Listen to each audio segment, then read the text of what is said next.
Les gars, vous perdez beaucoup de clients, je dis bien beaucoup de clients en faisant ceci tout le temps. C'est une erreur que tout le monde fait. Tous les commerçants commettent cette erreur et c'est très grave. Je dis bien c'est très grave parce que ça vous permet de perdre beaucoup de clients potentiels parce que ce sont des actions que vous faites chaque jour mais dans l'ignorance.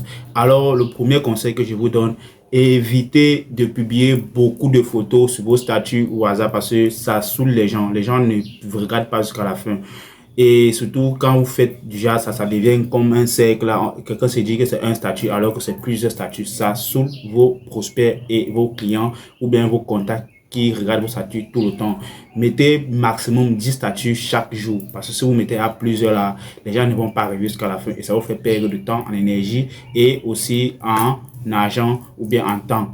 Et la deuxième des choses que vous devez éviter de faire quand vous vous lancez dans le business en ligne, c'est d'éviter de répondre tardivement aux clients lorsque vous lancez des publicités ou bien lorsque vous lancez une campagne de communication organique sur les réseaux sociaux. Les gens vont vous écrire et éviter de répondre tardivement. Les gens partent très vite quand vous les répondez tardivement parce qu'il y a tellement de concurrents. Vous n'êtes pas la seule personne à avoir le produit dont ils vous ont écrit pour cela. Il y en a plusieurs personnes qui vont en ligne. Quelqu'un ne peut pas vous écrire sur qui veut un produit par exemple à 12 heures et vous répondez à la personne à 17 heures. Ce n'est pas joli, ce n'est pas beau pour votre marque, pour vous qui vous lancez en ligne.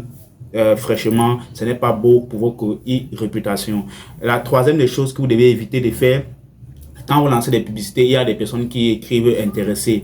Évitez de ne pas répondre à ces personnes. Il faut toujours essayer de répondre à ces personnes avec soit votre numéro WhatsApp ou bien soit votre lien de votre WhatsApp business. Vous pouvez dire si par exemple quelqu'un a mis intéressé sur une publicité que vous avez lancée, vous pouvez dire veuillez nous contacter sur tel ou en cliquant sur le lien de mon WhatsApp business. Il clique, il vous rejoint. Parce que je me rends compte qu'il y a plusieurs commerçants qui lancent des publicités et il y a plusieurs commerçants qui ne prennent pas la peine de répondre à leurs commentaires ou bien à leur messagerie. Ils se disent ah comme j'ai lancé et j'ai configuré mon objectif recevoir plus de messages sur WhatsApp, je me concentre juste sur WhatsApp. C'est faux.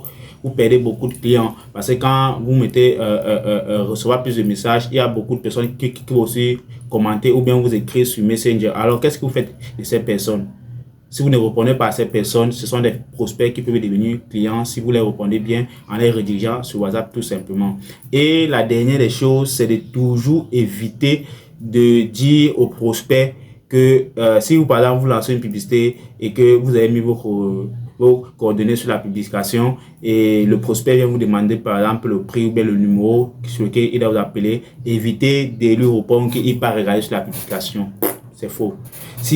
Même si vous avez mis le prix sur la publication et que le prospect vous demande le prix, faites toujours l'effort de répondre. C'est vrai, c'est saoulant, ça énerve, mais sachez qu'en ligne, les prospects sont le plus souvent paresseux. Ce sont les plus grands paresseux de la terre parce que vous allez mettre le prix sur un produit, il va toujours venir vous demander le prix. Vous allez publier par exemple un truc avec la photo ou bien le numéro de téléphone, il va venir vous demander le numéro de téléphone parce que les gens n'aiment pas lire, surtout les Africains. Donc du coup, si quelqu'un vous demande le prix d'un produit, même si vous avez mis le prix sur la publication, donnez toujours le prix en donnant aussi votre numéro. Alors, ces astuces vont vous aider non seulement à optimiser vos ventes et aussi à avoir plus de prospects qui vous écrivent sur WhatsApp parce que c'est très important d'avoir beaucoup de prospects sur WhatsApp parce que vous pouvez facilement les convertir en clients grâce à la liste de diffusion et à vos statuts. Alors, si vous mettez bien en pratique ces conseils, vous allez facilement augmenter votre visibilité et vos ventes par ces mêmes faits. Alors, si cette vidéo vous a intéressé, n'hésitez pas surtout à liker, activer la cloche de notification pour recevoir mes prochaines vidéos sur les sujets tendances qui concernent le marketing d'affiliation et le business en ligne. Alors, on se dit à la prochaine astuce.